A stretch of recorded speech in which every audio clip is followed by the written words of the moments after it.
السلام علیکم students, I hope آپ سب لوگ ٹھیک ہوں گے، خیریت سے ہوں گے۔ آج کا جو ہمارا سبق ہے وہ ہے حضرت محمد صلی اللہ علیہ وآلہ وسلم کا صبر و شکر، اور اس سبق میں ہم صبر و شکر کی فضیلت اور اس کی اہمیت کے بارے میں پڑھیں گے، اور سیرت طیبہ کے بارے میں پڑھیں گے کہ انہوں نے کیسے اپنی زندگی میں صبر کیا اور اس کی مثال قائم کی، اور اس طرح کے بہت سارے واقعات، اور اس کے بارے میں ہم پڑھیں گے کہ ہم کیسے صبر و شکر کر کے اپنی زندگی کو بہتر کر سکتے ہیں۔ تو سٹارٹ کرتے ہیں بنا وقت ضائع کیے۔ صبر اور شکر دو ایسی خوبیاں ہیں کہ جس شخص کو حاصل ہو جائیں اس کی زندگی کا ہر لمحہ اجر و ثواب کا باعث بن جاتا ہے۔ رسول صلی اللہ علیہ وآلہ وسلم نے فرمایا، مجھے مومن کے حال پر تعجب ہوا کہ اس کے لیے تو ہر حال میں خیر ہے، یعنی اگر وہ کسی کی بات کو برداشت کر کے صبر کر لے گا تو اس میں بھی اس کو ثواب ملے گا، اور دوسری طرف اس کی مشکلات بھی حل ہو جائیں گی اور معاشرے میں امن قائم ہوگا۔ یہ بات مومن کے سوا کسی کو حاصل نہیں، کیونکہ اگر اسے کوئی خوشی اور نعمت ملے تو وہ اللہ تعالیٰ کا شکر ادا کرتا ہے، یہ شکر ادا کرنا اس کے لیے خیر ہے۔ اگر اسے کوئی پریشانی لاحق ہو تو وہ صبر کرتا ہے، یہ صبر اس کے لیے خیر کا باعث ہے۔ یعنی اگر اس کے ساتھ اس کو کوئی نعمت ملے تو وہ اللہ کا شکر ادا کرتا ہے، اور یہ اس کے لیے خیر ہوتی ہے، ٹھیک ہے۔ اور اگر اس کو کوئی پریشانی لاحق ہوتی ہے تو وہ اس پہ صبر کر لیتا ہے، اس پریشانی پر صبر کر لیتا ہے۔ حضرت محمد صلی اللہ علیہ وآلہ وسلم اور صبر کا معنی ہے جب انسان کو کوئی تکلیف پہنچے تو وہ اس کو خندہ پیشانی سے برداشت کرے، اللہ تعالیٰ کے فیصلوں پر اعتراض نہ کرے اور حرف شکایت زبان پر نہ لائے۔ یعنی کوئی بھی تکلیف اگر آپ پہنچی ہے تو بنا ماتھے پہ بل لائے اس کو برداشت کرے، اللہ کے فیصلوں پر اعتراض نہ کرے کہ یہ کیوں ہو گیا، اللہ تعالیٰ میرے ساتھ ایسا کیوں کرتے ہیں، اور کوئی شکایت زبان پہ نہ آئے بلکہ چپ ہو جائے، صبر کرے۔ اللہ تعالیٰ صبر کرنے والوں کا ساتھ دیتا ہے، ارشاد باری تعالیٰ ہے، بے شک اللہ صبر کرنے والوں کے ساتھ ہے۔ رسول صلی اللہ علیہ وآلہ وسلم کا ارشاد ہے، صبر روشنی ہے۔ رسول اکرم صلی اللہ علیہ وسلم کے اخلاق اور اوصاف میں صبر کو خصوصی اہمیت حاصل ہے۔ ایک روز رسول اکرم صلی اللہ علیہ وآلہ وسلم خانہ کعبہ میں نماز پڑھ رہے تھے، اچانک عقبہ بن ابی معیط آگے بڑھا۔ کون آگے بڑھا؟ عقبہ بن ابی معیط۔ اس نے آپ کی گردن میں کپڑا ڈالا اور گلا گھونٹنا شروع کر دیا۔ عین وقت پر حضرت ابوبکر رضی اللہ تعالیٰ عنہ آ گئے، اسے کندھے سے پکڑا اور دھکا دے کر ہٹایا۔ پھر حضرت ابوبکر صدیق رضی اللہ تعالیٰ عنہ نے کافروں کو مخاطب کرتے ہوئے کہا، کیا تم ان کو صرف اس قصور میں مارتے ہو کہ وہ کہتے ہیں کہ میرا رب اللہ ہے؟ تو یہ MCQs آپ سے پوچھا جا سکتا ہے کہ کون سے صحابی جو تھے وہاں آئے تھے، ٹھیک ہے۔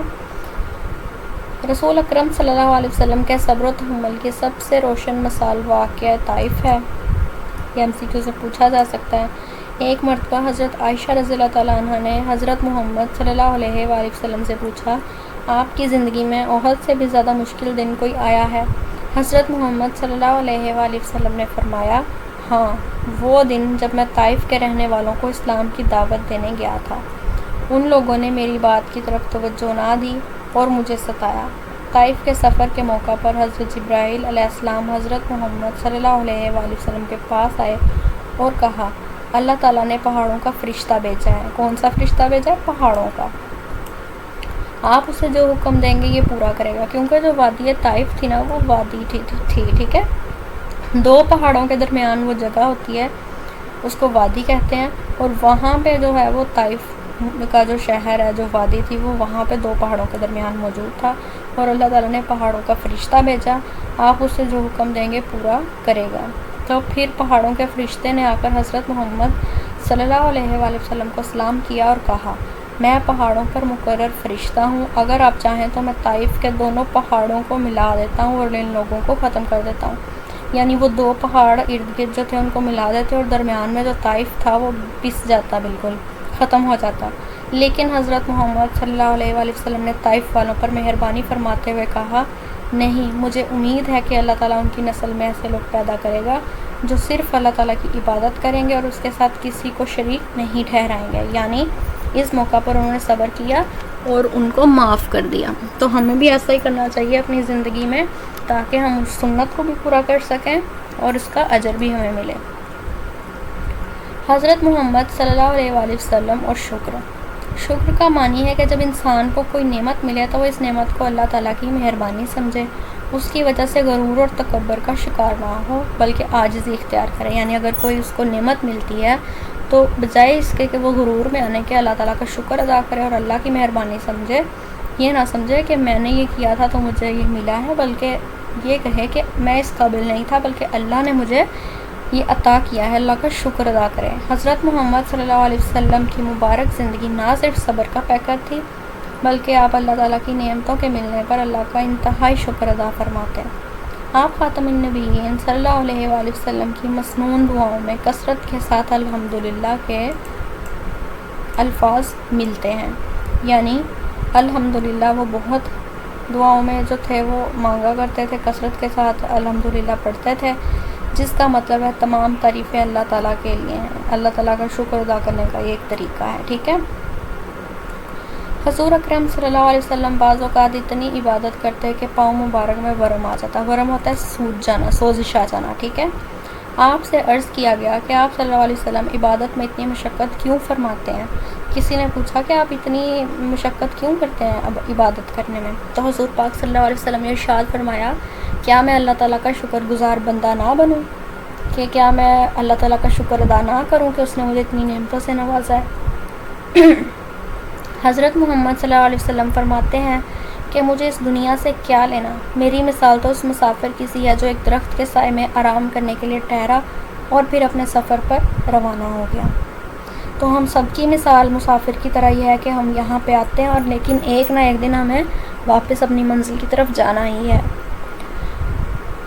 آپ صلی اللہ علیہ وسلم نے ترغیب دی کہ دنیا کے معاملے میں اپنے سے نیچے والوں کو دیکھو، اس سے شکر کی توفیق ملے گی، اور دین کے معاملے میں اپنے سے اوپر والوں کو دیکھو، اس سے مزید نیک عمل کا شوق پیدا ہوگا. اس کا کیا مطلب ہے کہ جب بھی دنیا کے معاملے میں دیکھو تو یہ مت دیکھو کہ میرے سے زیادہ پیسہ کس کے پاس ہے، میرے سے زیادہ کامیاب کون ہے، بلکہ یہ دیکھو کہ مجھ سے کم تر بھی کچھ لوگ ہیں، مجھ سے زیادہ غریب بھی کچھ لوگ ہیں، ناکامیاب بھی ہیں. تو جب آپ ان لوگوں کو دیکھو گے تو آپ اللہ کا شکر ادا کرو گے کہ اللہ نے مجھے کافی نعمتوں سے نوازا ہے. اور اگر دین کے معاملے میں دیکھنا ہے تو دین کے معاملے میں اپنے سے اوپر والوں کو دیکھو. اپنے سے اوپر والوں سے مراد جو زیادہ نیک ہیں آپ سے، ٹھیک ہے، ان کو دیکھو. اس سے کیا ہوگا کہ آپ نیک اعمال زیادہ کرو گے اور اس کا شوق پیدا ہوگا. بہت ہی یہ کام کی بات تھی، تو آپ کو بھی اس بات کو اپنی زندگی میں اپلائی کرنا ہوگا. افراد اور قوموں کی زندگی میں ایسے لمحات آتے ہیں جو بے پناہ کامیابی اور خطرناک ناکامی کے مواقع ہوتے ہیں. ایسے مواقع پر خود کو قابو میں رکھنا اور بے صبری اختیار نہ کرنا انسان کی اعلیٰ خوبی ہے. صبر و تحمل اور شکر گزاری ہی وہ اعلیٰ صفات تھیں جن کی وجہ سے رسول صلی اللہ علیہ وسلم نے 23 سال کے عرصے میں ایک عظیم انقلاب برپا کر دیا. اس کے بعد ہمارے پاس مشق ہے. درست جواب کی نشاندہی کیجیے. رسول صلی اللہ علیہ وسلم نے صبر کو قرار دیا مٹھاس، روشنی، دولت، عزت. تو رسول پاک نے صبر کو روشنی قرار دیا، اور اس کو ہم پیچھے انڈر لائن کر چکے ہیں، اور ہم نے جب سبق پڑھ لیا ہے تو اس کے بعد ہمیں آسانی ہو جاتی ہے اس کو کرنے میں. نبی کریم صلی اللہ علیہ وسلم کی دعاؤں میں کثرت سے الفاظ ملتے ہیں الحمدللہ کے. حضور صلی اللہ علیہ وسلم کے صبر کی سب سے روشن مثال ہے واقعہ طائف. وہاں پہ آپ نے صبر کیا.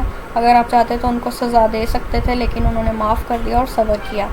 مومن کو نعمت ملے تو کرتا ہے، شکر ادا کرتا ہے. سفر طائف میں حضور صلی اللہ علیہ وسلم کے پاس حاضر ہوا. پہاڑوں کا فرشتہ آیا تھا، یہ ہم پیچھے پڑھ چکے ہیں. اس کے بعد ایسے مختصر جواب دیجئے.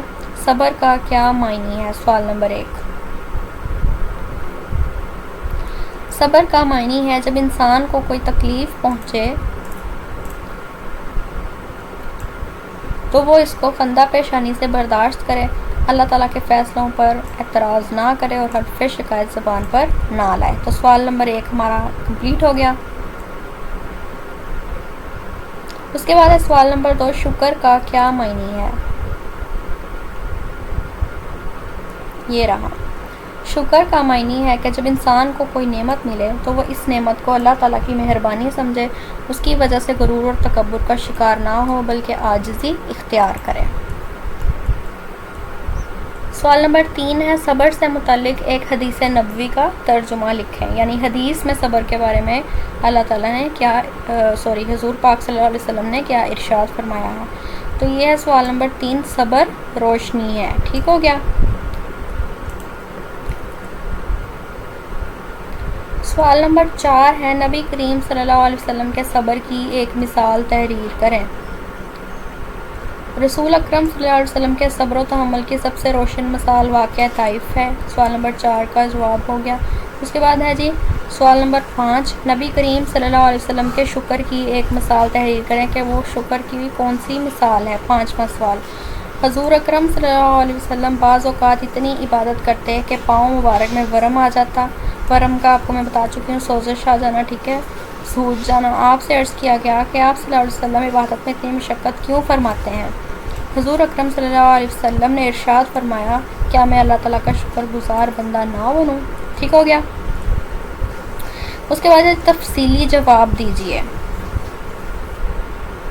حضرت محمد صلی اللہ علیہ وسلم کے صبر کے واقعات پر نوٹ لکھیں کہ انہوں نے کس واقعہ کون سا واقعہ تھا جس پہ انہوں نے صبر کیا تھا، اس کے بارے میں ہم نے نوٹ لکھنا ہے، ٹھیک ہے۔ تو یہ ہم نے سوال نمبر 1 ہے، تو یہ حضرت محمد صلی اللہ علیہ وسلم اور صبر، یہاں سے یہ سٹارٹ ہوتا ہے، ٹھیک ہے، اور یہ یہاں تک کمپلیٹ ہو جائے گا، اس میں پورا طائف کا واقعہ جو ہے وہ آ جائے گا، ٹھیک ہو گیا۔ اس کے بعد سوال نمبر 2، نبی کریم صلی اللہ علیہ وسلم کی شکر گزاری پر روشنی ڈالیں کہ وہ کیسے شکر ادا کرتے تھے۔ تو یہ پیراگراف جو ہم آلریڈی ریڈ کر چکے ہیں، اس کو آپ نے فل جو ہے سوال نمبر 2 جو ہے اس میں لکھ لینا ہے۔ تو یہاں پہ آج کا ہمارا سبق کمپلیٹ ہو گیا۔ آئی ہوپ سو آپ کو اس کی اچھے سے سمجھ آئی ہوگی۔ اگر آپ کو ویڈیو اچھی لگی ہو تو لائک کریں، چینل کو سبسکرائب کرنا مت بھولیں۔ اگلی ویڈیو میں ملیں گے، تب تک کے لیے اللہ حافظ۔